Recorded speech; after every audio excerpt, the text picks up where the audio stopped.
Hello students, mathematics की class में आपका स्वागत है। आज हम चैप्टर नंबर 4 का नेक्स्ट टॉपिक लेकर आए हैं, सारडिक के गुणधर्म। पिछली 2 क्लास में इस चैप्टर के बारे में आपको पढ़ाया गया था, जिसमें सारडिक का प्रसार करना सिखाया था, चाहे वो कोटि 1x1 का हो या 2x2 का हो या 3x3 का। सारडिक के फिर नया टॉपिक लेकर आए थे इसमें, उपसारडिक और शेखर पिछली क्लास में।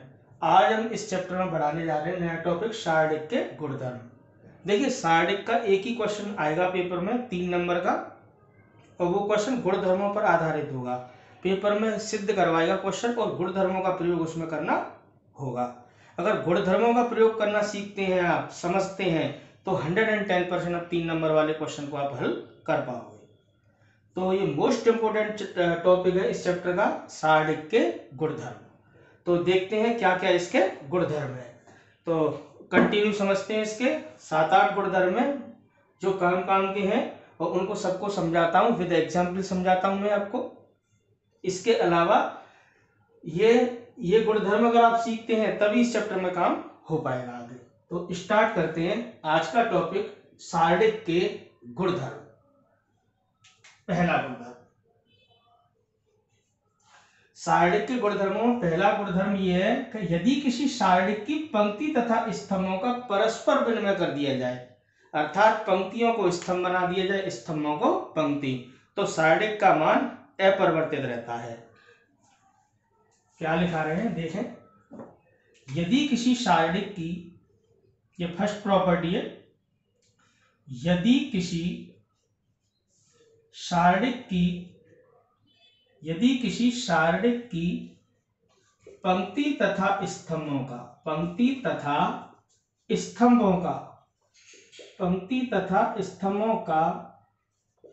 परस्पर विनिमय किया जाए, तो सारडिक का मान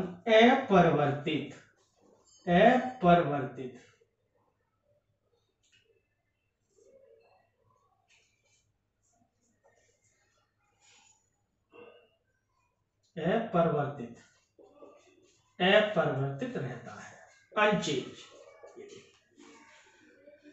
यदि किसी सारडिक की पंक्ति तथा स्तंभों का परस्पर विनिमय किया जाए, परस्पर विनिमय का मतलब होता है एक तरीके से एक्सचेंज, पंक्तियों को स्तंभ बना दिया जाए, स्तंभों को पंक्ति, तो सारडिक का मान अपरिवर्तित रहता है। जैसे ये कोई भी डिटर्मिनेंट है, ये देखिए इस प्रकार, ये देखिए कैसे भी लिखो, कुछ किताबों में A1 B1 C1 ऐसे होगा, वो कोई फर्क नहीं पड़ता। ये पहली पंक्ति है, ये दूसरी पंक्ति है, ये तीसरी पंक्ति है। अब मैं क्या करूं, अगर इनकी पंक्तियों को स्तंभों में बदल दूं, मतलब ऐसे A1 B1 C1, A2 B2 C2 और A3 B3 C3, ये देखिए, तो ये दोनों सारडिकों का रिजल्ट कैसा आएगा, बराबर आएगा, इनके मान पर कोई प्रभाव नहीं पड़ेगा। सारडिक चाहे 2x2 का हो या 3x3 का।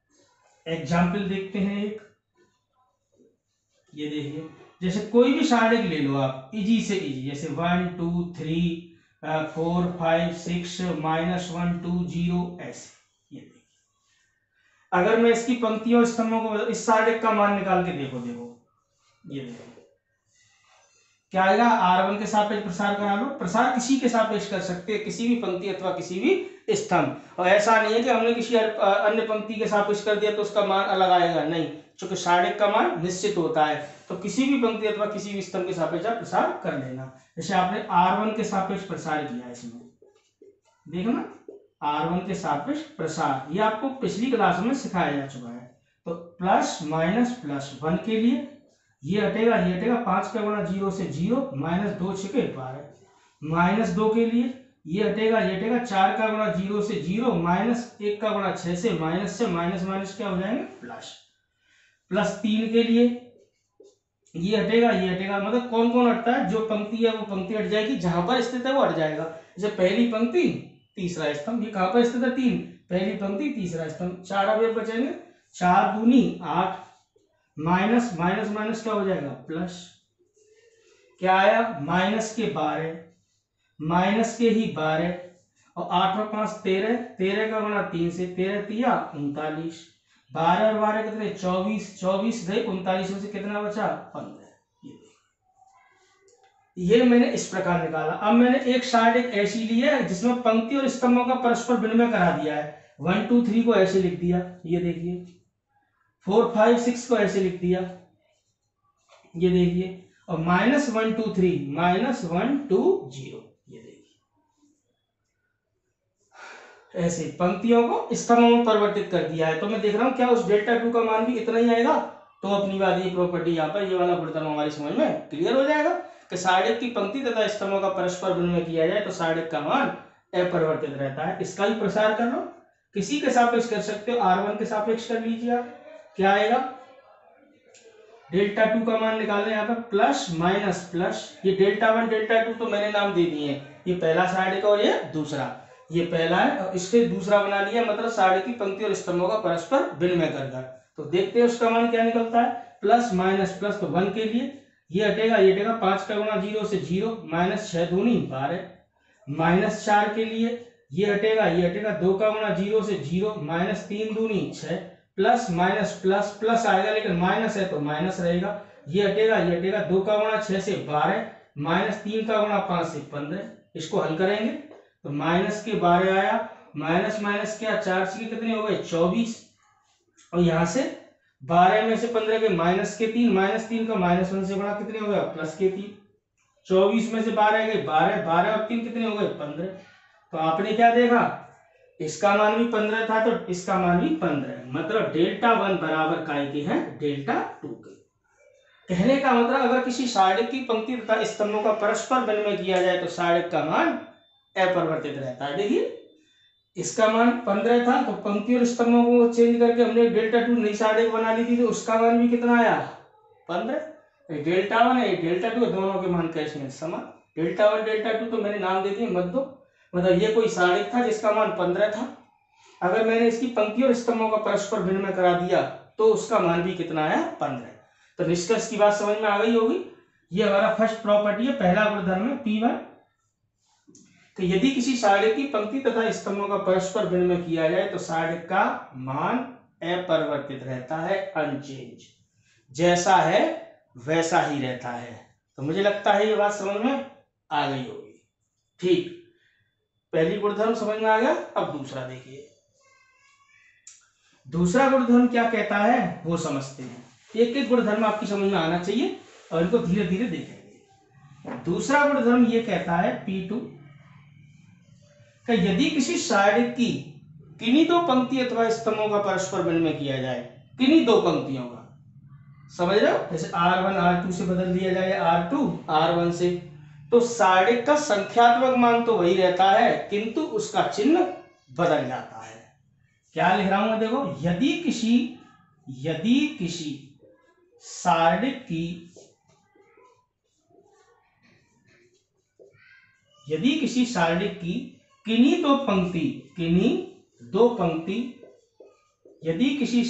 किन्हीं दो पंक्ति अथवा स्तंभों का परस्पर विनिमय किया जाए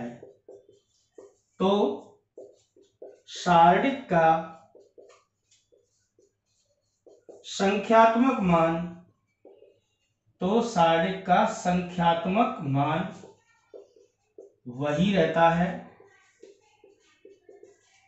किंतु उसका चिन्ह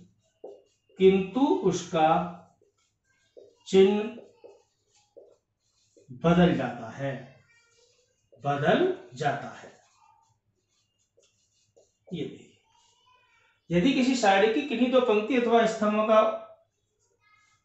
का परस्पर विनिमय किया जाए तो साइड का संख्यात्मक मान तो वही रहता है किंतु उसका चिन्ह बदल जाता है। जैसे कोई भी साइड है A1 B1 C1 A2 B2 C2 A3 B3 C3, ये देखिए, अगर जैसे मैंने इसमें ये R1 है, ये R2 है, ये R3 है, पहली पंक्ति, दूसरी पंक्ति, तीसरी पंक्ति, पहला स्तंभ, दूसरा स्तंभ, तीसरा स्तंभ। जैसे मैंने सपोज करो R1 को चेंज करा दिया R2 से, ऐसे लिखते हैं, पहली पंक्ति को दूसरी पंक्ति में बदल दिया, दूसरी पंक्ति को पहली में, समझ रहे हो? तो इसको कैसे लिखेंगे आप, ये लाइन यहां आ जाएगी, ये लाइन यहां, क्या है A2 B2 C2, A1 B1 C1 और A3 B3 C3।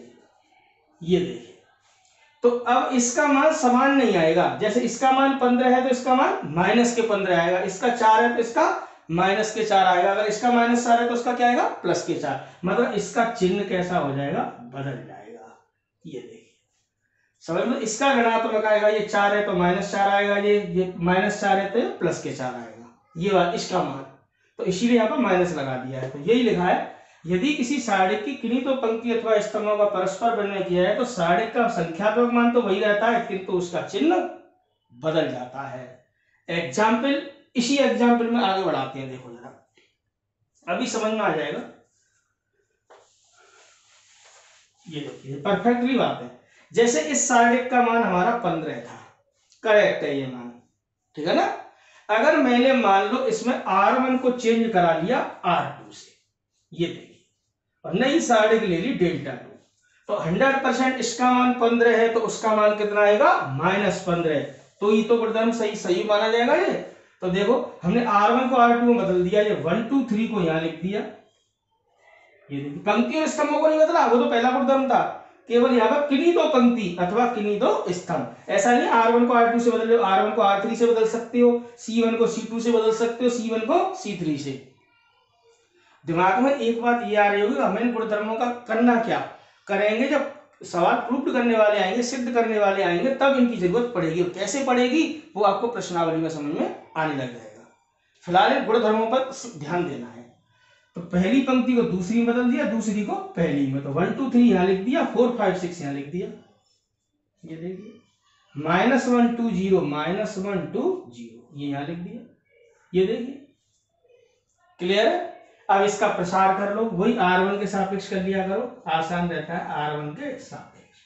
तो इसको सरल कराओ, इसको प्लस माइनस प्लस 4 के लिए ये हटेगा, ये हटेगा, 2 का गुणा 0 से 0, -2 3 6 गुणा, ये प्रसार करना आपको आता होगा, पहली क्लास में आपको यही चीज सिखाई थी, ठीक है ना।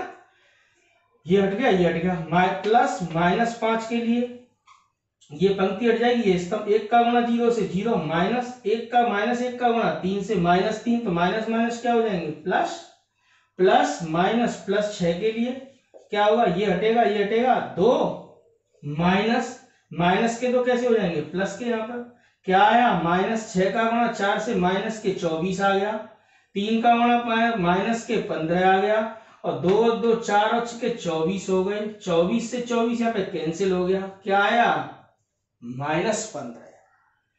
तो अगर डेल्टा 1 का मान 15 है तो डेल्टा 2 का मान -15, क्या मान है, बराबर है, नहीं, संख्यात्मक रूप से बराबर है, लेकिन चिन्ह विपरीत है। अगर इसका मान 15 है तो उसका भी 15, लेकिन उसका कैसा है, -15। समझ में आ गई, मतलब डेल्टा 1 डेल्टा 2 के करेक्ट बराबर नहीं है, उसका ऋणात्मक है, ऐसे समझ लो। डेल्टा 2 की जगह डेल्टा 2 का मान लगाओ, -15 माइनस माइनस क्या हो जाएगा, प्लस के 15, तभी तो डेल्टा 1 के बराबर रहेगा। समझ में आया।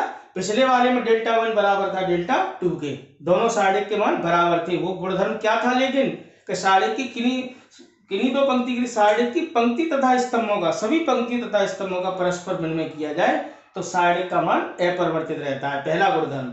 लेकिन इसमें क्या लिखा है, सारणिक की किन्हीं दो पंक्ति अथवा स्तंभ, ऐसा नहीं है केवल पंक्तियों के लिए होता है, स्तंभों के लिए भी यही प्रक्रिया होती है। तो ये मुझे लगता है समझ में आ गया होगा, एग्जाम्पल की दृष्टि से समझ में आ गया होगा। तो ये समझ में आना चाहिए, सारणिक की किन्हीं दो पंक्ति अथवा स्तंभों का परस्पर विनिमय किया जाए तो सारणिक का संख्यात्मक मान तो वही रहता है, किंतु उसका चिन्ह बदल जाता है।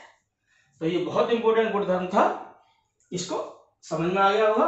अब देखते हैं अगला, देखो तीसरा गुणधर्म,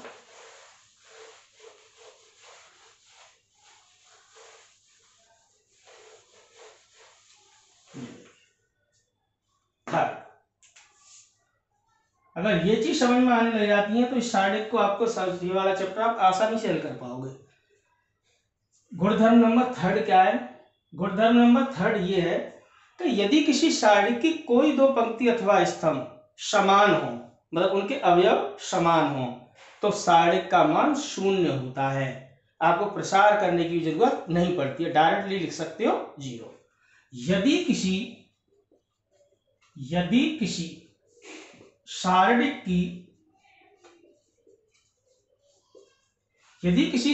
की कोई दो पंक्ति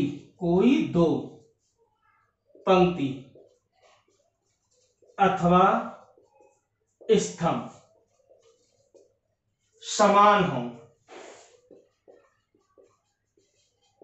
मतलब उनके अवयव समान हो, ठीक है ना। सारणी की किन्हीं दो पंक्ति अथवा स्तंभ कैसे हो, समान हो, तो सारणिक का मान शून्य होता है, ये आपको ढंग से समझ में आनी चाहिए बात, बहुत आसान है। जैसे कोई भी सारणी ले ली मैंने A1 B1 C1, और ये भी ये लिख दिया A1 B1 C1, और यहां कुछ भी है A2 B2 C2। आप क्या देख रहे हो कि यहाँ पर पहली पंक्ति दूसरी पंक्ति के बराबर है, तो इस सारणी का मान क्या होगा, 0। कारण चूंकि R1 बराबर है R2, पहली रो दूसरी रो के बराबर है, पहली पंक्ति दूसरी पंक्ति के बराबर है, तो इस सारणी का मान क्या होगा, 0। तुम कहोगे ऐसा कैसे, तो आप एक उदाहरण ले लो, आप जैसे कोई भी डिटर्मिनेंट ले लो, ऐसे इसी को ले लो, ऐसे 1 2 3 है, तो अगली पंक्ति भी 1 2 3, अगली वाली ये लिख लो या ये लिख लो, कोई फर्क नहीं पड़ता, 4 5 6, ये लो। अब यहाँ पर R1 किसके बराबर है, R2 के, तो क्या इसका मान भी 0 आएगा, अभी चेक कर लेते हैं। तो आप तो प्रसार कर लो R1 के सापेक्ष, अगर इसका प्रसार करोगे तो क्या आएगा, यहां से प्लस माइनस +1 के लिए ये हटेगा, 6 दूनी 12, -5 तिया 15, -2 के लिए ये हटेगा, 6 - 12, +3 के लिए ये हटेगा, 5 - 8। देखें इसको सरल करके, 12 में से 15 गए -3 का गुणा 1 से -3 आया, 6 में से 12 गई -6 का गुणा -2 से प्लस के 12 आया, 5 में से 8 गए -3 का गुणा +3 से करा -9 आया, -9 और -3 -12, 12 - 12 क्या आया, 0। समझ में आ गई होगी बात। तो ये करेक्ट बात है कि अगर सारणी की कोई दो पंक्ति अथवा स्तंभ समान हो जाए, मतलब उनके संगत अवयव समान हो, समझ रहे हो, जैसे पहला अवयव इसका पहला अवयव, दूसरा अवयव तीसरा अवयव, ये पहली पंक्ति और ये दूसरी पंक्ति, तो ये करेक्ट गुणधर्म है, समझ में आ रहा होगा। तो 3 गुणधर्म आपने समझ लिए अब तक। पहला गुणधर्म क्या था, सारणी की पंक्ति तथा स्तंभों का परस्पर विनिमय करने पर सारणी का मान अपरिवर्तित रहता है। दूसरा गुणधर्म क्या समझा, सारणी की किन्हीं दो पंक्ति अथवा स्तंभों का परस्पर विनिमय किया जाए तो सारणी का संख्यात्मक मान तो वही रहता है, किंतु इसका चिन्ह बदल जाता है। तीसरा गुणधर्म क्या सीखा कि सारणी की अगर कोई दो पंक्ति अथवा स्तंभ समान है तो सारणी का मान 0 होता है। आप पेपर में डायरेक्टली लिख देंगे कि इसका प्रसार नहीं करेंगे, लिखेंगे चूंकि R1 बराबर R2 इसलिए इसका मान 0, आपको विस्तार करने की कोई जरूरत नहीं है। गुणधर्म समझ में आ रहा होगा। तो 3 गुणधर्म ये हमारे हो गए। अब देखते हैं इसका आगे, समझना है ढंग से।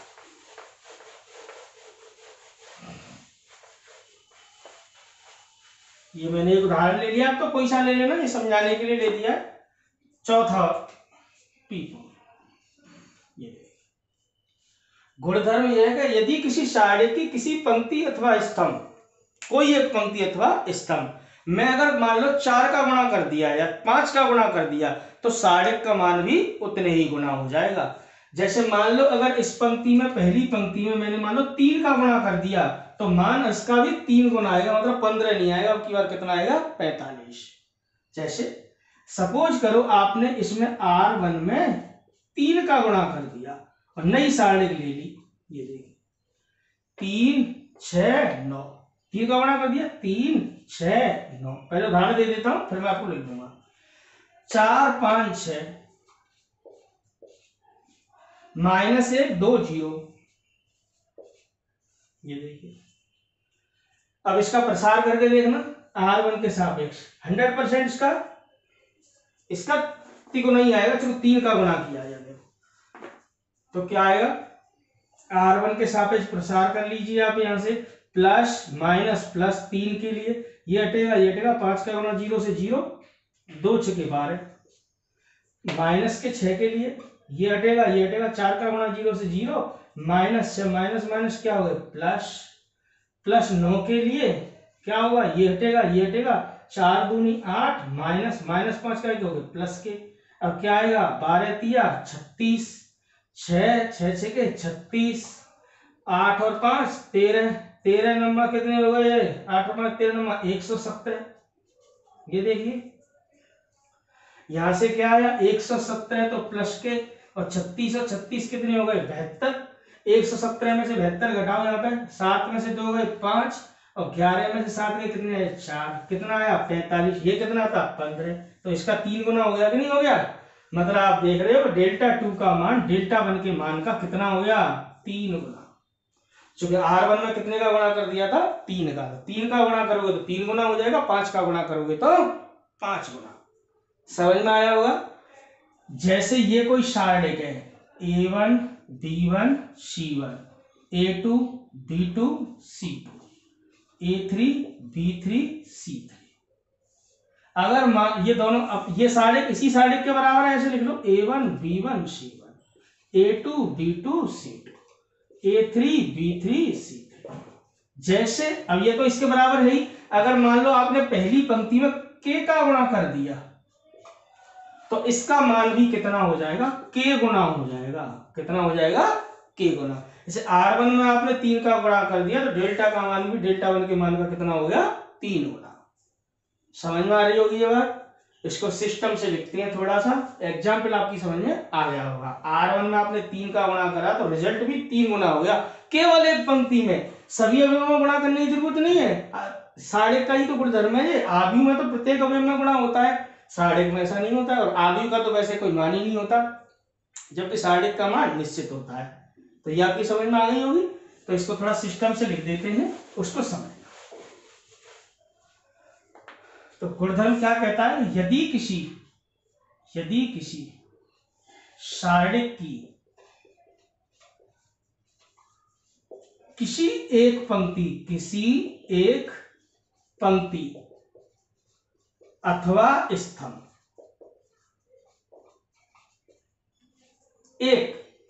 समझे, किसी एक पंक्ति, एक अथवा स्तंभ, पंक्ति अथवा स्तंभ में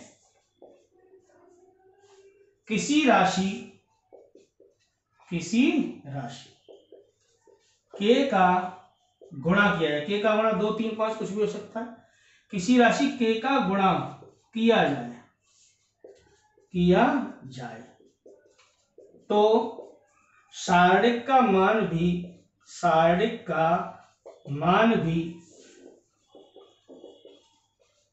k गुना हो जाता है। ठीक, ये आपके एग्जाम्पल में समझ में आई गया होगा। ये हटा देता हूं।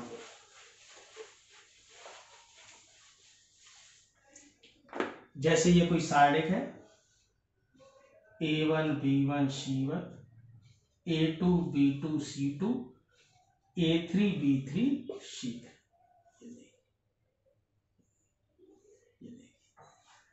अब इसका मान तो इसके मान खुद के मान के तो बराबर होगा, A1 B1 C1, A2 B2 C2 and A3 B3 C3। ये देखिए, अब जैसे मान लो आपने इसकी पहली पंक्ति में k का गुणा कर दिया या 4 का गुणा कर दिया, तो इस सारणिक का मान डायरेक्टली कितना हो जाएगा 4 गुना। k है तो कितना हो जाएगा k गुना। समझ में आ गया होगी। जैसे इसका मान 15 है, R1 में आपने 3 का गुणा किया तो 15 का तिगुना मतलब 45 आएगा। कितना आएगा 45। अभी जैसे आपने उदाहरण देखा था, इसमें एक बात और समझ के चलनी है। अब ये देखना, इस गुणधर्म को दूसरे तरीके से भी याद रखते हैं। कैसे, कि यदि किसी सारणिक की किसी पंक्ति अथवा स्तंभ में कोई राशि वहनिष्ठ हो, जैसे आप देख रहे हो R1 में प्रत्येक अवयव में क्या आ रहा है k, तो उसको सारणिक से बाहर निकाला जा सकता है। समझ में आ रहा है। तो इसको ऐसे भी जानते हैं। तो इस गुणधर्म को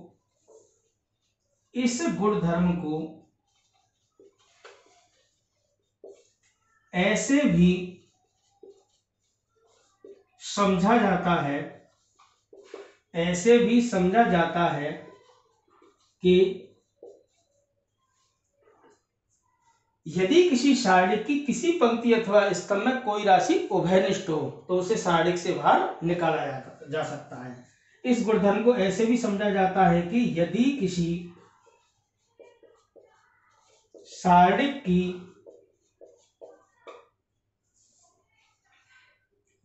सारणिक की किसी पंक्ति अथवा स्तंभ, किसी एक पंक्ति,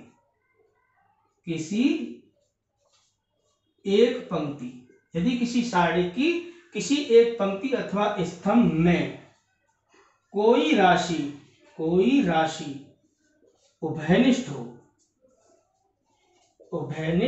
हो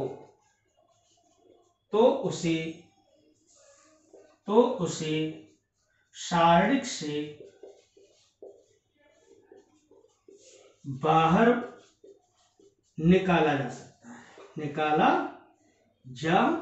है। ये आपकी समझ में आ रही होगी बात कि ये गुणधर्म तो क्लियर है कि यदि किसी सारणी की किसी पंक्ति अथवा स्तंभ में किसी राशि k का गुणा किया जाए तो सारणिक का मान भी k गुना हो जाता है। और इस गुणधर्म को कैसे हो समझ सकते हो आप कि यदि किसी सारणी की किसी पंक्ति अथवा स्तंभ में कोई राशि उभयनिष्ठ हो, उभयनिष्ठ का मतलब कॉमन, जैसे R1 के प्रत्येक अवयव में k आ रहा है, ये R1 है पहली पंक्ति, ये R2 है, ये R3 है, तो R1 के प्रत्येक अवयव में क्या कॉमन में दिखाई दे रहा है आपको k, तो इसको सारणिक से बाहर निकाला जा सकता है।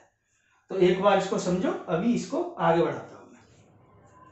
हाँ, तो ये आपकी समझ में आ गया होगा, क्लियर है। एक बार फिर देख लेते हैं कि यदि किसी सारणी की किसी पंक्ति अथवा स्तंभ में किसी राशि k का गुणा किया जाए तो सारणिक का मान भी k गुना हो जाता है। इस R1 में मैंने k का गुणा किया तो इस सारणिक का मान भी k गुना हो गया। इस गुणधर्म को आपको ऐसे भी समझ के चलना है कि यदि किसी सारणी की किसी पंक्ति अथवा स्तंभ में अगर कोई राशि कॉमन है, उभयनिष्ठ है, तो उसे सारणिक से बाहर निकाला जा सकता है। इसके बाद और देखते हैं, 4 गुणधर्म और समझते हैं।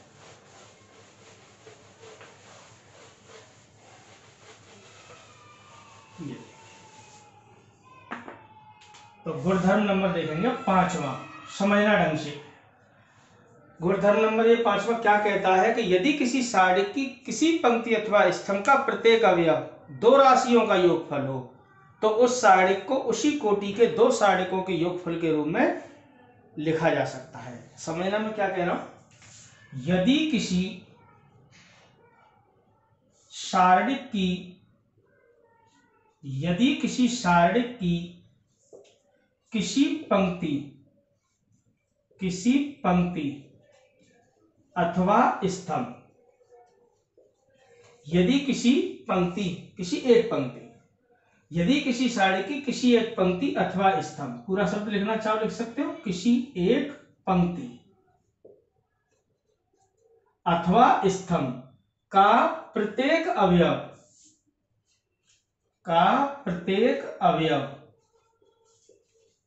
2 राशियों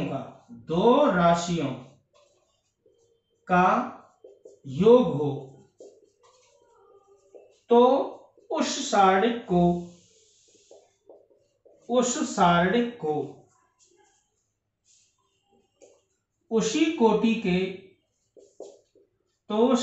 को उसी कोटि के 2 सारणिकों के योग के रूप में व्यक्त किया जा सकता है। ये लैंग्वेज आपको अटपटी लग रही होगी, अभी आपकी समझ में आएगा। क्या लिखा है, यदि किसी सारणी की किसी एक पंक्ति अथवा स्तंभ का प्रत्येक अवयव 2 राशियों का योगफल हो तो उस सारणिक को उसी कोटि के 2 सारणिकों के योग के रूप में व्यक्त किया जा सकता है। यदि किसी सारणी की किसी एक पंक्ति अथवा स्तंभ का प्रत्येक अवयव दो राशियों का योग हो तो उस सारणी को उसी कोटि के दो सारणिकों के योग के रूप में व्यक्त किया जा सकता है। जैसे ये कोई सारणिक है,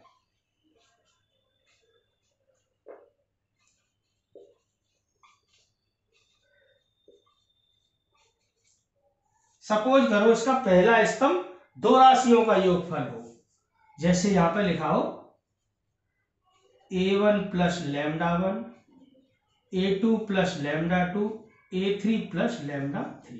ये देखिए, तो हम देख रहे हैं इस सारणिक का जो पहला स्तंभ है वो दो दो राशियों का योगफल है। तो आपको करना क्या है, इस सारणिक को इसी कोटि के दो सारणिकों के योग के रूप में व्यक्त किया जा सकता है। एक सारणिक तो पहले पहले अवयव को लेकर बनाना है और एक सारणिक दूसरे को, ये ऐसे ही रहेंगे। तो कैसे लिखा जा सकता है, a1 b1 c1, a2 b2 c2, a3 b3 c3 plus, अब दूसरे वाले अवयव को लेकर क्या, लैम्डा 1 लैम्डा 2 लैम्डा 3, ये लिखे ना ऐसे, b1 b2 b3 c1 c2 c3। समझ में आएगा? हाँ, तो ये मान कैसा रहेगा, बराबर। मतलब इस सारणिक को इन दो सारणिकों के योग के रूप में व्यक्त किया जा सकता है। अब इसका प्रसार और इसका प्रसार करके जो मान निकालोगे वो मान इस पूरे मान के बराबर होगा। समझ में आ रही है बात क्या कह रहा हूं? तो फिर दोबारा से देख लेते हैं गुणधर्म, एक आधी सवाल में यूज होगा। एग्जाम्पल आप खुद दे सकते हो, दो दो राशियों का योग कर लेना। जैसे मान लो 1 प्लस 3, 2 प्लस 5, 4 प्लस 7, यहाँ कुछ भी लिख लेना, 6 5 4 0 -1 2।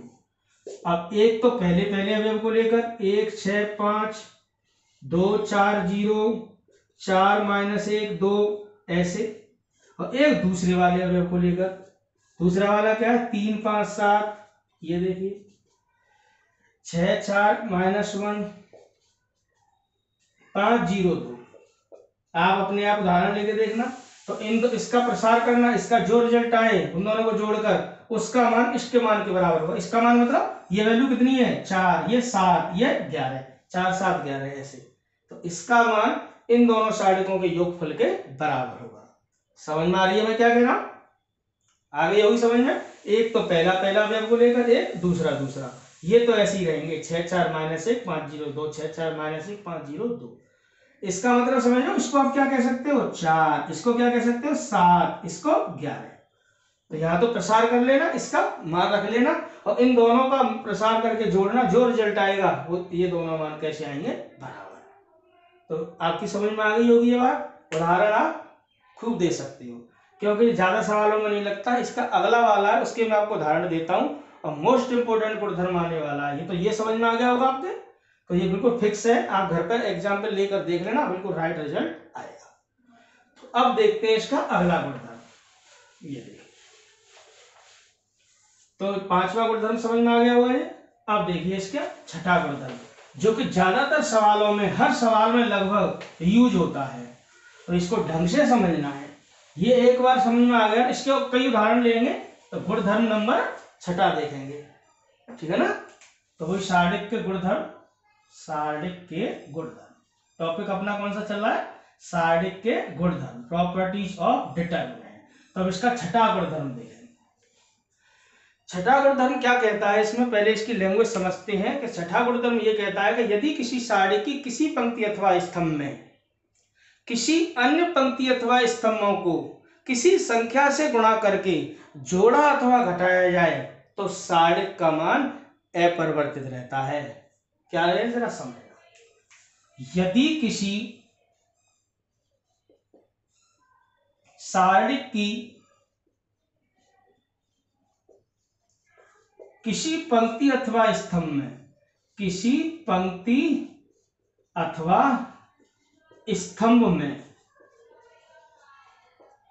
किन्हीं अन्य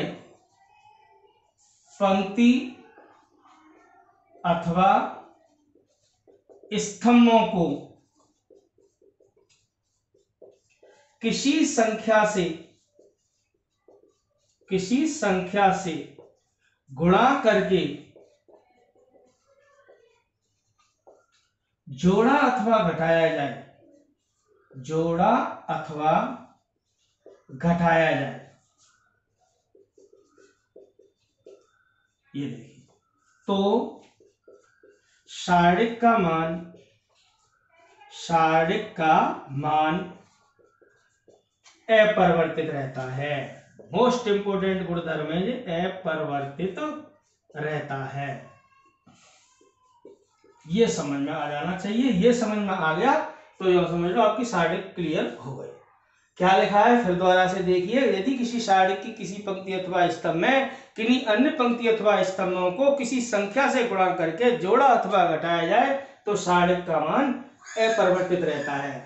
जैसे ये A1 B1 C1, A2 B2 C2, A3 B3 C3, ये जनरल फॉर्म में लिख दिया।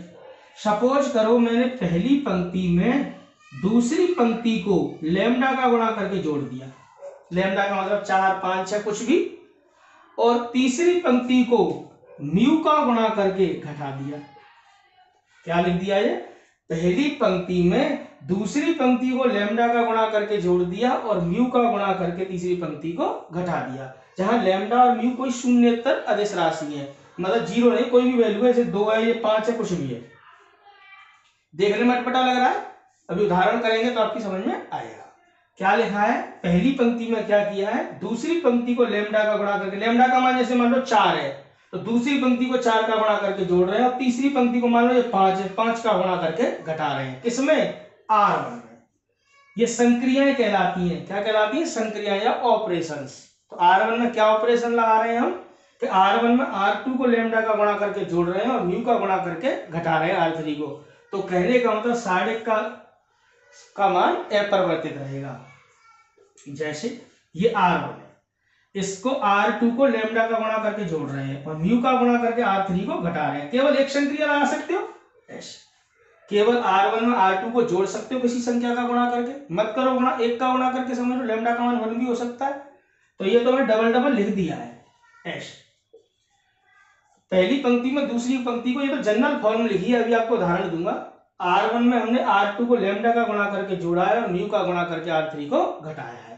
तो A1 में इसको तो जोड़ा है लैम्डा का गुणा करके, इसको घटाया म्यू का, तो A1 plus lambda A2 minus mu A3। समझ में आ रहा है। ऐसे B1 में, ये पूरी में जुड़ेगा, ये पूरी पंक्ति चेंज होती है, अगर संख्या पूरी पंक्ति चेंज होगी। B1 plus lambda B2 minus mu B3। ऐसे ही क्या होगा, C1 plus lambda C2 minus mu C3। ये देखिए, समझ में आ रहा होगा ये। ऐसे इनके बाकी इन पर कोई प्रभाव नहीं पड़ेगा। A2 B2 C2 और A3 B3 C3। ये देखिए, तो समझ में आ गया होगा ये। क्या किया है फिर देख लो, R1 में R2 को लैम्डा का गुणा करके जोड़ा है, तो लैम्डा का गुणा कर लो इसमें, पूरे में इसमें जोड़ना है। तुम कहोगे सारणिक का मान चेंज हो जाएगा, आपने बताया था किसी संख्या का गुणा करो सारणिक का मान के गुना हो जाएगा। किसी पर्सनल में करोगे गुणा, किसी पंक्ति अथवा स्तंभ में केवल एक किसी संख्या का गुणा करोगे तो सारणिक का मान चेंज होगा, लेकिन किसी संख्या का गुणा करके किसी अन्य पंक्ति में जोड़ दोगे तो सारणिक के मान पर कोई प्रभाव नहीं पड़ेगा, तो उसका मान अपरिवर्तित रहेगा। गुणधर्म क्या है, सारणिक की किसी पंक्ति अथवा स्तंभ में किसी अन्य पंक्ति अथवा स्तंभों को किसी संख्या से गुणा करके जोड़ा अथवा घटाया जाए तो सारणिक का मान अपरिवर्तित रहता है। समझ में आ रही होगी। ये लैम्डा और म्यू कोई भी वैल्यू हो सकती है। तो R1 में मैंने इसको तो R2 का गुणा करके जोड़ा है, लैम्डा का गुणा करके R2 को, तो और इसको म्यू का गुणा करके घटा दिया है। समझ में आ रहा है। उदाहरण की दृष्टि से आपकी समझ में आएगा। तो इसको अगर ढंग से समझना है, अब देखते हैं 2-4 उदाहरण लेते हैं, आप चाहे जिस प्रकार ले सकते हो।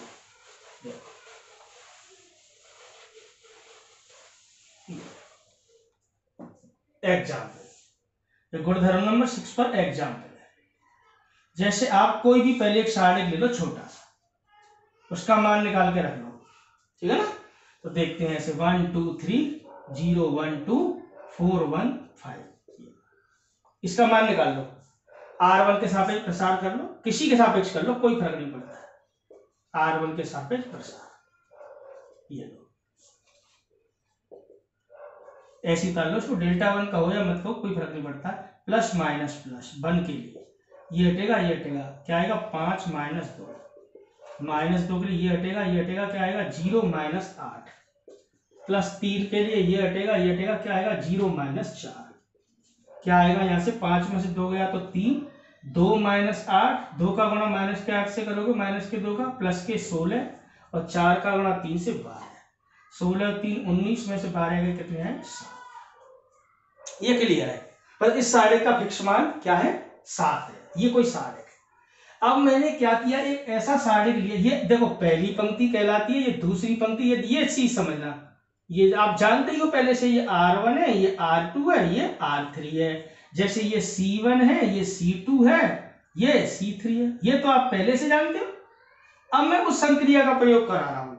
तो क्या लिखाया था, किसी पंक्ति अथवा स्तंभ में किसी अन्य पंक्ति अथवा स्तंभों को किसी संख्या से गुणा करके जोड़ा अथवा घटाया जाए, साढ़ेक का मान अपरिवर्तित रहता है। तो जैसे देखो मैंने क्या किया, R1 में मैंने 4 का गुणा करके R2 को जोड़ दिया और R3 को 2 का गुणा करके घटा दिया। ये लैम्डा का मान समझ लो, ये म्यू का। एक बार में 3 काम कर दिए, 2 काम कर दिए। R2 को तो जोड़ा है और R3 को घटाया, तो इसको भी जोड़ा जा सकता है, जोड़ा अथवा घटाया जाए, साढ़ेक के मान पर कोई प्रभाव नहीं पड़ेगा। देखो क्या किए, ये डेल्टा 1 का मान था, ये डेल्टा 2 ऐसी साढ़ेक बना रहा हूं कि पहली पंक्ति में दूसरी पंक्ति को, सॉरी यहाँ पे R1 लिखना है, पहली पंक्ति में क्या संक्रिया लगा रहे हैं, दूसरी पंक्ति को 4 का गुणा करके जोड़ रहे हैं और तीसरी पंक्ति को 2 का गुणा करके घटा रहे हैं। देखो कितने भी उदाहरण दिए जा सकते हैं, सबके मान उसी के बराबर आएंगे, ठीक है ना। तो करो ये काम। देखो जिसमें संक्रिया लगाते हैं केवल उस पर प्रभाव पड़ता है। R1 में संक्रिया लगा रहे हैं क्या, कि R2 को 4 का गुणा करके जोड़ रहे हैं और R3 को 2 का गुणा करके घटा रहे हैं, तो R1 पर प्रभाव पड़ेगा, साढ़ेक के मान पर प्रभाव नहीं पड़ेगा। अरे पंक्ति में कोई संक्रिया, पंक्ति तो चेंज होगी ना।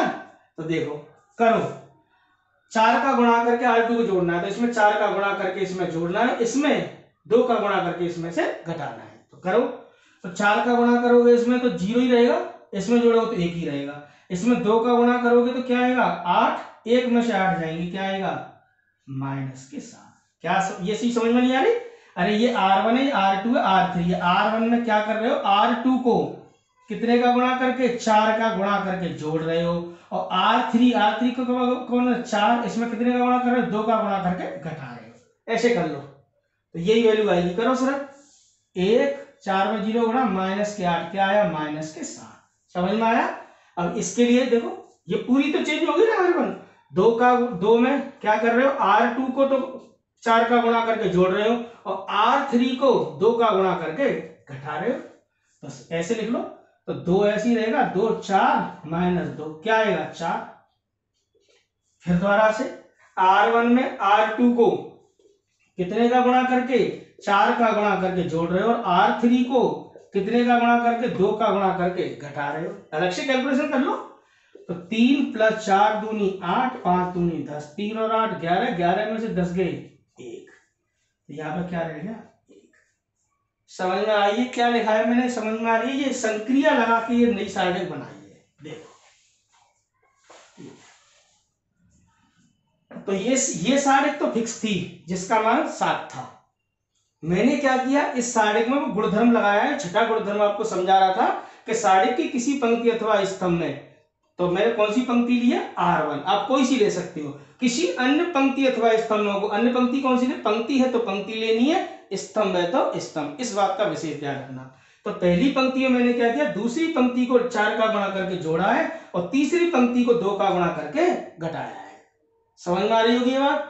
तो अब इसको हल करके देख लो, R2 और 3 को तो ऐसे लिखना है 0 1 2 4 1 5, ये देखिए। अब इसको हल कर लो, तो इसको हल करोगे तो क्या आएगा, प्रसार करो इसका, वही R1 के सापेक्ष, R1 के सापेक्ष प्रसार कर दिया। मान लीजिए हमने किसी के सापेक्ष प्रसार किया जा सकता है, चिन्हों का हिसाब रखना, प्लस माइनस प्लस, तो प्लस लेके चलेंगे लेकिन माइनस है तो माइनस रहेगा, ये हटेगा 5 -2, -4 के लिए ये हटेगा, क्या आएगा 0, 0 का गुणा 5 से 0, -8, प्लस के 1 के लिए ये हटेगा 0 -4, सरल कराओ, 5 में से 2 गए 3, 3 7 21, सरल कराओ, -4 का गुणा -8 4 8 32, माइनस के 4। समझ में आ रहा होगा ये।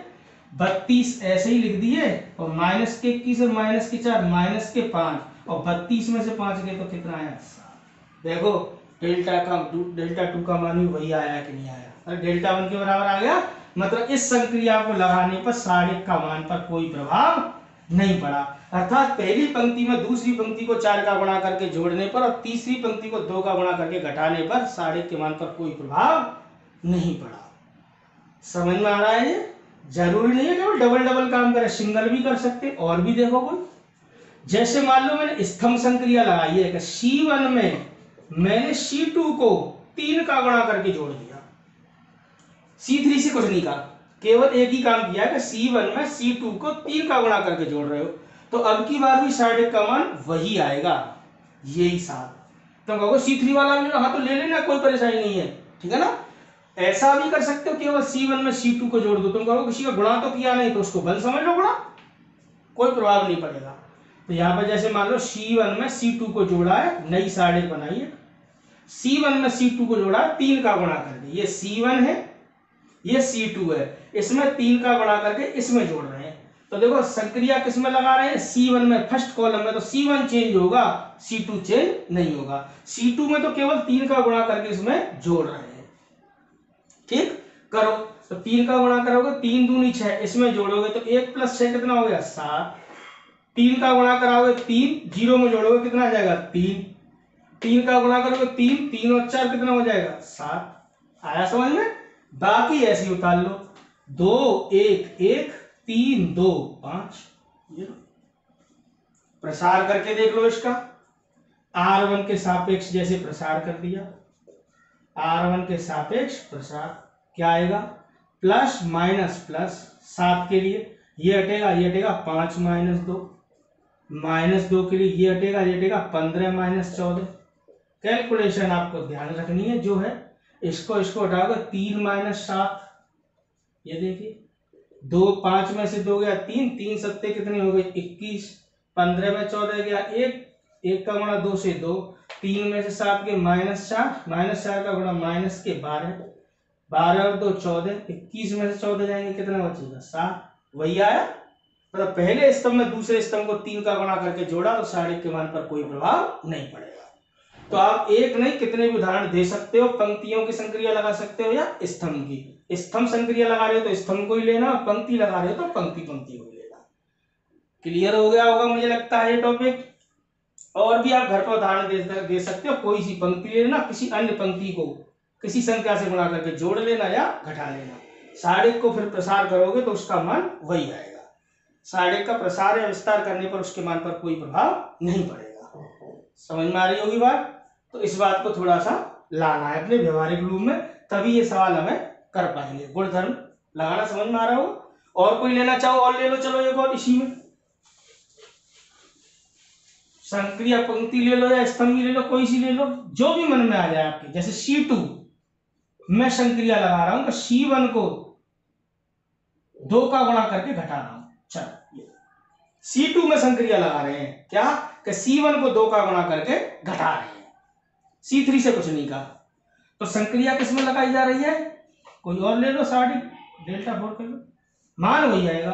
तो देखो C2 में संक्रिया लग रही है, क्या संक्रिया लग रही है कि C1 को 2 का गुणा करके घटा रहे हैं, तो C2 चेंज होगा, C1 और C3 पर कोई प्रभाव नहीं पड़ेगा। इनको तो ऐसे ही तुरंत लिख लो, इनको तो तुरंत लिख लिया करो। जैसे यहाँ पर मैंने C1 में संक्रिया लगाई C1, तो C1 को चेंज करके लिखा, C2 और C3 को तो ऐसे उतार लिया था। ऐसे C2 में संक्रिया लगा रहे हैं तो C1 और C3 को ऐसे लगा, C2 चेंज होगा। C2 में क्या चेंजिंग ला रहे हैं कि C2 में से C1 को घटा रहे हैं, कितने का गुणा करके 2 का।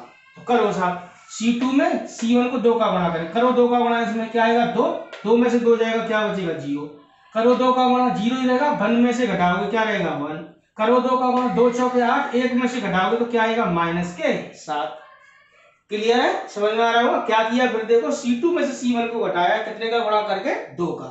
ये C2 है, ये C1 है, 2 का गुणा करोगे 2, 2 में से 2 जाएगा क्या आएगा 0, 2 का गुणा करोगे 0, 1 में से 0 जाएगा 1, 2 का गुणा करोगे 8, 1 में से 8 जाएगा क्या बचेगा -7। अब इसका प्रसार करके देखो फिर वही रिजल्ट आएगा, चेक कर लो। R1 के सापेक्ष किसी के सापेक्ष प्रसार किया जा सकता है, ठीक है ना। क्योंकि चिन्ह हमें रटे रटाए प्लस माइनस प्लस कहीं दिक्कत नहीं आती।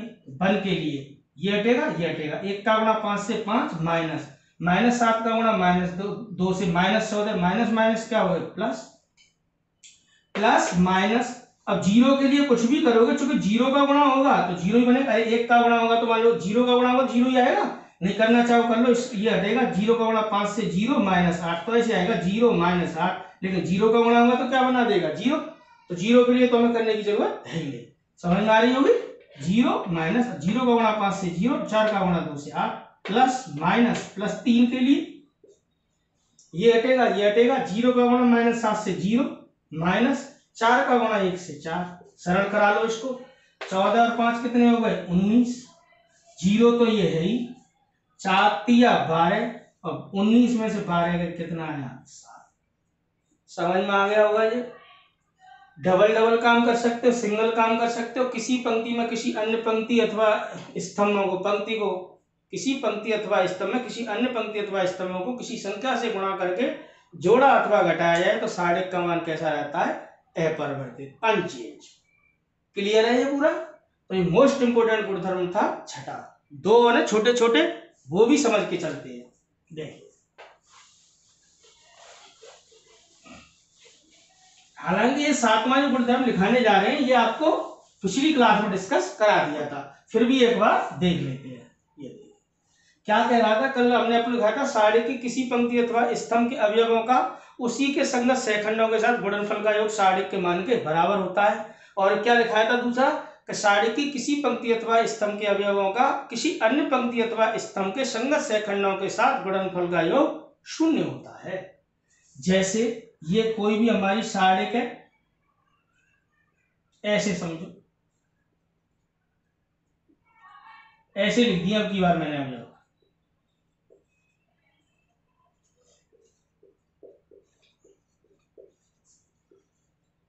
ये मान लो इसके सहखंड है,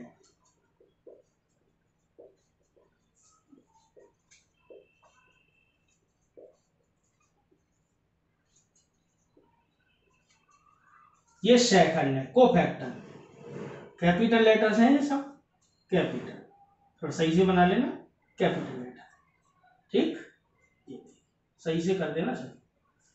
तो गुणधर्म कल क्या लिखाया था, सारणिक की पंक्ति अथवा स्तंभ को उसके संगत सहखंडों के साथ गुणनफल का योग सारणिक के मान के बराबर होता है। दूसरी बात बताई थी, क्या बताई थी कि सारणिक की किसी पंक्ति अथवा स्तंभ के अवयवों का किसी अन्य पंक्ति अथवा स्तंभ के संगत सहखंडों के साथ गुणनफल का योग 0 होता है। तो सारणिक की, ये था सारणिक की किसी पंक्ति अथवा स्तंभ, किसी पंक्ति अथवा स्तंभ का किसी अन्य पंक्ति अथवा स्तंभ के संगत सहखंडों, सहखंडों, सह गुणनखंड भी कहते हैं, कोफैक्टर के साथ गुणनफल का योग, गुणनफल का योग, गुणनफल का योग, पूरा शब्द लिख देते हैं, गुणनफल का योग 0 होता है। ये सेकंड वाला जो लिखाया था वो है, सारणिक की किसी पंक्ति अथवा स्तंभ के अवयवों का किसी अन्य पंक्ति अथवा स्तंभ के अवयवों के संगत सहखंडों के साथ गुणनफल का योग 0 होता है। मैंने थोड़ा शॉर्टकट में लिख दिया, सारणिक की किसी पंक्ति अथवा स्तंभ का किसी अन्य पंक्ति अथवा स्तंभ के संगत सहखंडों के साथ गुणनफल का योग 0 होता है। जैसे मैंने R1 के तो अवयव लिए और R2 के सहखंड ले लिए, R1 के सहखंड नहीं लिए, R1 के सहखंड ले लूंगा तो उसका मान तो सारणिक के मान के बराबर होगा। जैसे ये वाली तो पंक्ति ली और ये वाला इसके सहखंड नहीं लिए, इस पंक्ति के सहखंड ले दिए, तो जैसे A11 F21, अरे ये पंक्ति ले रहा हूं और सहखंड ये वाले ले रहा हूं, समझ रहे हो। तो A11 F21, A12 F22 plus A13 F23, तो इस पूरे का मान कितना आएगा 0। R1 के तो अवयव लिए A11 A12 A13 और इसके R2 के सहखंड लिए F21 F22 F23, इस प्रकार। तो ये गुणधर्म हम आपको पिछली क्लास में समझा जा चुके थे। जैसे मान लो C1 के अवयव ले दिए और C3 के फैक्टर ले दिए। जैसे A11 F13, A22 F23, A31 F33, तो इसका मान भी कितना आएगा 0। C1 के तो अवयव लिए हैं A11 A21 A31, A11 A21 A31, A11 A21 A31, और C3 के फैक्टर लिए F13 F23 F33, इसका मान किसके बराबर आएगा 0। क्लियर है ये पूरा? ये हम पिछली क्लास में आपको लिखा चुके थे। हालांकि और भी है इसमें एक गुणधर्म, एक और लिखते हैं छोटा सा, ये वो और देखते हैं। 8वां गुणधर्म P8। 8वां गुणधर्म ये कहता है कि यदि किसी सारणी की किसी पंक्ति अथवा स्तंभ का प्रत्येक अवयव शून्य हो तो सारणिक का मान शून्य होता है, प्रसार करने की कोई जरूरत नहीं है। यदि किसी सारणिक की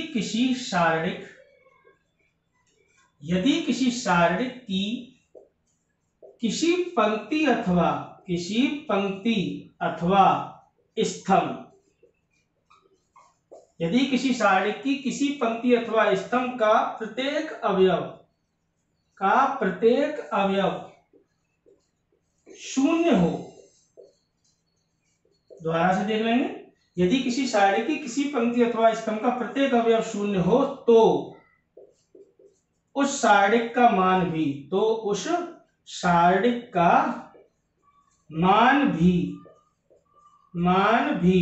शून्य होता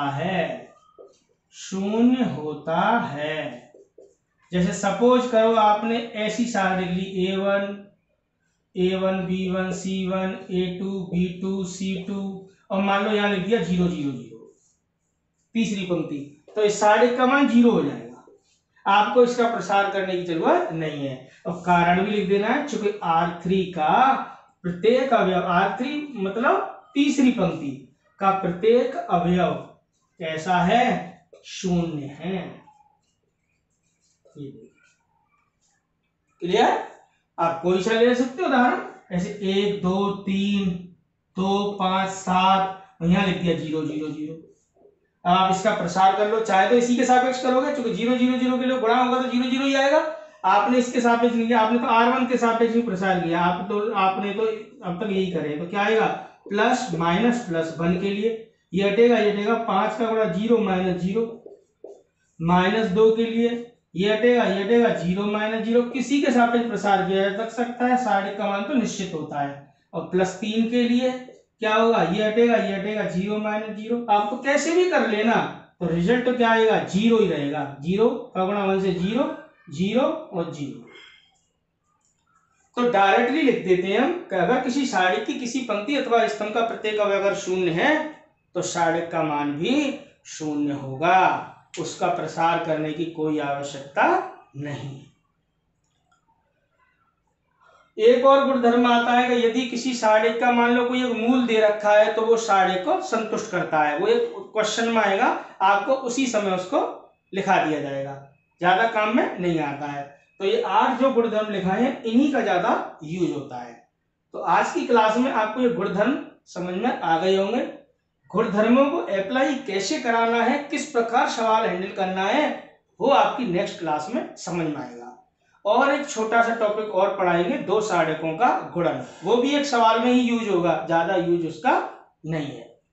तो फिलहाल आज की क्लास में आपने क्या देखा, सारणिकों के गुणधर्म, प्रॉपर्टीज ऑफ डिटरमिनेंट। आज 1 से लेकर 8 तक गुणधर्म लिखाए हैं, सबका उदाहरण देने की कोशिश करिए। एक 5वें वाले का उदाहरण नहीं था, वो अपने आप सेट कर सकते हो, बाकी सबका उदाहरण दिया है बाकी। और इस पूरे को आपको ढंग से उस टॉपिक को समझना है, उदाहरण खुद दे लेने हैं। गुणधर्मों को जरूर पढ़ना, ध्यान रखना, अगर गुणधर्म समझ में आ गए, इनको सवालों में कैसे यूज करेंगे वो मैं आपको समझाऊंगा, और जब तक गुणधर्म नहीं आएंगे तब तक सवाल हल नहीं होंगे। तो आज की क्लास में आपको घर पर पूरा की पूरा गुणधर्मों को एक बार फिर देखना है, उदाहरण के सहित देखना है। नेक्स्ट क्लास में इसको आगे बढ़ाएंगे। तो आज के लिए इतना ही, थैंक यू।